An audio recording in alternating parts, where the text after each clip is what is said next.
That was the moment Swamiji got complete sainthood.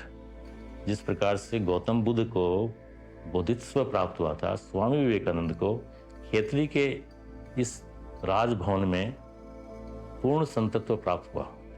और उन्होंने इस बात को अनेक जगह उल्लेख किया, मैं अपने आप को एक संत समझ रहा था। संत की दृष्टि में कोई छोटा, कोई बड़ा, कोई भेदभाव नहीं होता। यही वो जगह है जहां मैनाबाई के भजन की ऐतिहासिक घटना घटी थी।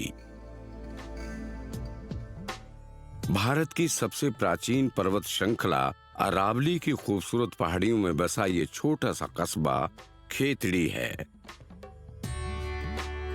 प्राकृतिक खूबसूरती के साथ ही खेतड़ी इसलिए भी अनूठा है कि इस कस्बे ने भारत के महान संत स्वामी विवेकानंद का स्पर्श पाया है।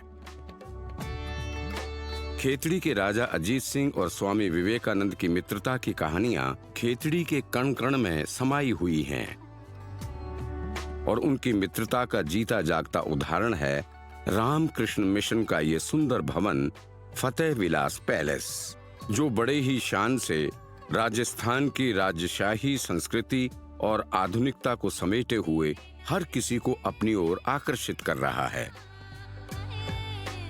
ये भवन इसलिए भी खास है कि स्वामी विवेकानंद अपनी खेतड़ी की 3 यात्राओं के दौरान यहीं रहे थे।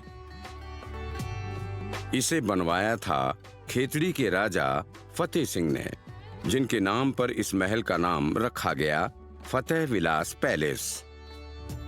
रियासत काल में ये राजा का दरबार बना, फिर बना रामकृष्ण मिशन और अब मिशन के साथ ही है अजीत विवेक संग्रहालय।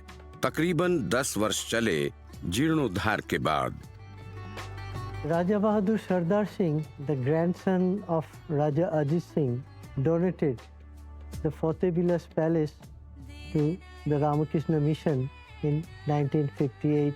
The palace has undergone extensive restoration in past decade and now houses a museum called Ajit Vivek, dedicated to the friendship of Raja Ajit Singh and Swami Vivekananda.